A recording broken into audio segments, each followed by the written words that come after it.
उत्तर प्रदेश के संभल में हुई शाही मस्जिद वाले मामले में अजमेर में दरगाह की खादिमों की संस्था अंजुमन सैयद जादगान के सचिव सैयद सरवर चिश्ती का बयान सामने आया है। सरवर चिश्ती ने कहा कि कानून की धज्जियां उड़ाई गई, 3 मुसलमान शहीद हुए, गोलियां चली। पहले भी 1978 में सब कुछ हुआ था। यहाँ पर एक दिन में कोर्ट में याचिका दायर की जाती है, बिना मुस्लिम पक्ष को सुने हुए कोर्ट का फैसला आ जाता है। कमिश्नर अपॉइंट किया जाए, सर्वे किया जाए, शाम को जाकर सर्वे भी कर लेते हैं। हद तब है जब रिपोर्ट भी तैयार हो जाती है। उन्होंने कहा कि कब तक मुसलमान इन चीजों को सहेगा। बाबरी मस्जिद का फैसला आने के बाद सोचा था कि अब देश में कुछ नहीं होगा, मंदिर मस्जिद विवाद नहीं होगा, लेकिन या तो थमने का नाम ही नहीं ले रहा। आरएसएस चीफ मोहन भागवत ने कहा था कि हर मस्जिदों में क्या आप मंदिर तलाशते फिरेंगे, लेकिन मुझे तो लग रहा है कि ये चीज रुकने का नाम ही नहीं ले रही। कभी हमारे पैगंबर की शान में गुस्ताखी हो रही है, जो करते हैं वह पकड़े नहीं जाते। यहाँ तक कहते हैं कि मक्के की खुदाई करो तो वहाँ भी मंदिर मिलेंगे। अंजुमन के सचिव सैयद सरवर चिश्ती ने कहा कि महाराष्ट्र इलेक्शन के बाद फडणवीस ने किस तरह का स्टेटमेंट दिया, पीएम ने वक्फ बोर्ड को लेकर क्या बोला, योगी कहते हैं कि बटेंगे तो कटेंगे, नरेंद्र मोदी कुछ और कहते हैं कि एक है तो सेफ है। जब पूरी सिटीजनशिप ऑफ इंडिया के लिए यह बात कहते हैं तो अच्छी लगती है, सिर्फ एक समुदाय विशेष के लिए यह बात कहना, हम कोई बात कहते हैं तो कहते हैं भड़काऊ भाषण है, यह बात कहते हैं तो कहते हैं कि हुंकार भरी है। ये देश को किस दिशा में लेकर जा रहे हैं या क्या करना चाहते हैं, कुछ समझ से बाहर है। उन्होंने कहा कि यह इतनी बड़ी 30 करोड़ मुस्लिम आबादी को नाराज करके देश किस तरह चलाएंगे।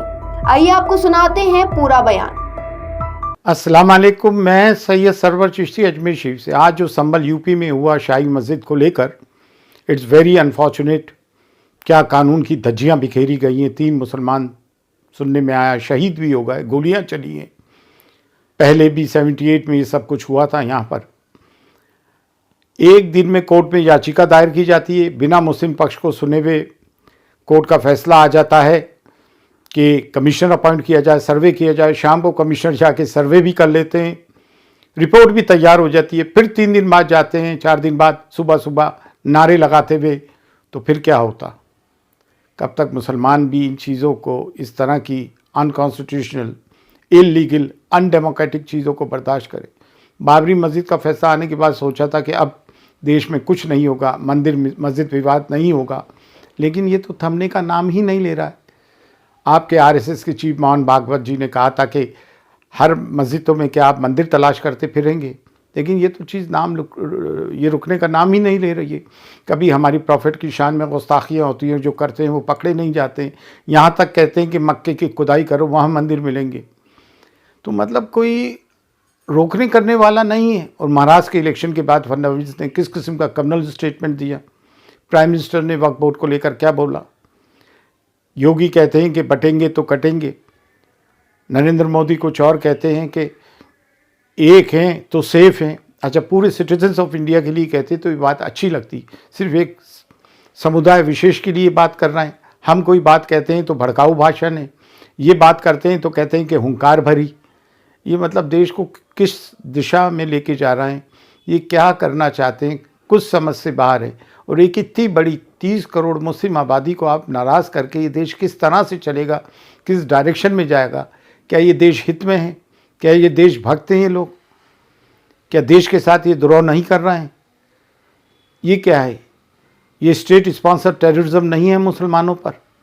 ये एक तरफा कार्रवाई, कम्युनल एजेंडा इनका। ये फिर ये कहना इलेक्शन जीतने के बाद मिस्टर मोदी का कि वक्फ बोर्ड जो है इलीगल है, अनकॉन्स्टिट्यूशनल है। ये बात तो समझ में नहीं कि मुस्लिम्स को अपीस किया जा रहा है। मुस्लिम्स को कहाँ अपीस, तो दूसरों को किया जा रहा है। It's very unfortunate. ये देश के लिए अच्छा नहीं हो रहा है और इसके जिम्मेदार हम नहीं हैं। अगर आप ये वीडियो YouTube पर देख रहे हैं तो हमारे चैनल को सब्सक्राइब करें और बेल आइकन को दबाना ना भूलें। अगर आप Facebook पर ये वीडियो देख रहे हैं तो हमारे पेज को लाइक करें।